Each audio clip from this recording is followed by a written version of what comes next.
ഗ്രാമിക ന്യൂസിലേക്ക് സ്വാഗതം. SSLC പരീക്ഷാഫലം പൊതുവിദ്യാഭ്യാസ മന്ത്രി വി ശിവൻകുട്ടി പ്രഖ്യാപിച്ചു. 99.69% ഇക്കൊല്ലത്തെ വിജയം. തിരുവനന്തപുരത്ത് നടത്തിയ വാർത്താ സമ്മേളനത്തിലാണ് ഫലം പ്രഖ്യാപിച്ചത്. പരീക്ഷകൾ പൂർത്തിയായി 43-ാം ദിവസമാണ് SSLC ഫലം പ്രഖ്യാപിച്ചത്. വൈകുന്നേരം 4 മണി മുതൽ വിവിധ വെബ്സൈറ്റുകളിൽ ഫലം ലഭിച്ചു തുടങ്ങി. മൊബൈൽ ആപ്പിലും റിസൾട്ടുകൾ ലഭിക്കും. 99.7 ആയിരുന്നു കഴിഞ്ഞ കൊല്ലത്തെ വിജയശതമാനം. 4,27,153 വിദ്യാർത്ഥികളാണ് ഫലം കാത്തിരുന്നത്. ഇതിൽ 2,17,525 പേർ ആൺകുട്ടികളും 2,09,580 പേർ പെൺകുട്ടികളുമാണ് പരീക്ഷ എഴുതിയത്.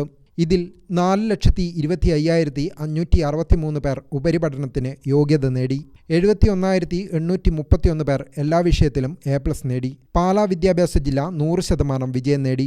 70 ക്യാമ്പുകളിലായി 10,863 അധ്യാപകരാണ് മൂല്യനിർണ്ണയം നടത്തിയത്. പുനർമൂല്യനിർണ്ണയത്തിന് വ്യാഴാഴ്ച മുതൽ 15 വരെ അപേക്ഷിക്കാം. News desk Gramika.